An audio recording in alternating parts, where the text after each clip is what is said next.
Hoy vamos a ver cómo se realiza una interpretación de una gasometría, especialmente el equilibrio ácido-base, en tres sencillos pasos, ocupando el modelo exceso de base.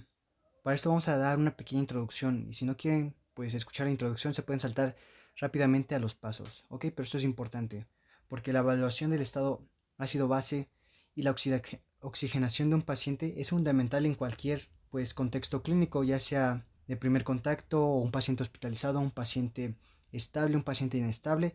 Es fundamental porque el metabolismo celular está constantemente generando hidrógenos y con esto genera una disminución del pH de la sangre. Y para esto el cuerpo genera sus propios tapones celulares, que el más conocido es el de bicarbonato, gracias a la anhidrasa carbónica.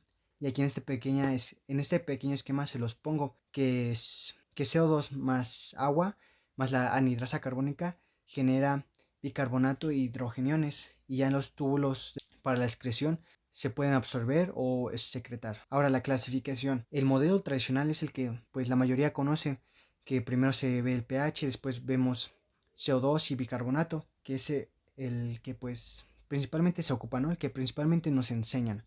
Pero hay más modelos y en este caso vamos a ver el modelo de exceso de bases, sabiendo que si bien el bicarbonato es el tapón principal, hay más tapones y el exceso de base, este modelo suma todas estas bases para medir cómo compensa la acidosis del cuerpo. Entonces la suma del bicarbonato más los tapones ácidos débiles no volátiles. Y con esto podemos dar inicio a los pasos. Entonces, como principal paso vamos a observar CO2 y exceso de base y determinar los trastornos, si está en acidosis respiratoria, alcalosis respiratoria, acidosis o alcalosis metabólica. Para esto, primero vemos el CO2, que si está menor a 35 es una alcalosis. Si está mayor a 45 es una acidosis. Y el exceso de base. El exceso de base ya viene impreso en la gasometría. No hay necesidad de calcularlo. Entonces, exceso de base. Aquí tenemos un rango de -2 a +2. Si está en -2 es una alcalosis y está en +2 es una acidosis. Aquí algo muy importante, que hay dos valores de exceso de base. Una que está con BEB, que es exceso de base basal, y un BECF, que es un exceso de base estándar. ¿Cuál se toma?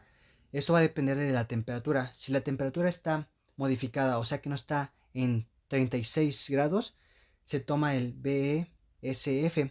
Y si no está modificada, se toma el otro, el BEB. Entonces, después de ya haber identificado los trastornos, vamos a ver cuál es el trastorno primario. Para esto ya nos vamos a regresar al pH y le vamos a dar un valor medio, que es 7.40. Cualquier alteración, si está disminuido, va a ser acidemia. Si está aumentado, es una alcalemia. ¿Qué quiere decir esto? Que si está disminuido, tiende a ser ácido, y si está elevado, tiende a ser alcalino. Entonces vemos el trastorno que está modificando la sangre. Si es una acidosis respiratoria y el pH está disminuido, entonces ese es nuestro trastorno primario, porque está modificando el pH. Después de ya haber identificado nuestro trastorno primario, vamos a ver si está compensada o no. Para esto nos dan tres fórmulas y aquí se los ponen súper fácil. Si es una acidosis metabólica, ocupamos esta fórmula. Si el trastorno primario es una alcalosis metabólica, esta otra fórmula. Y si es un trastorno respiratorio, ya sea alcalosis respiratoria o acidosis respiratoria, se usa esta otra fórmula para conocer el CO2 esperado o el exceso de base esperado.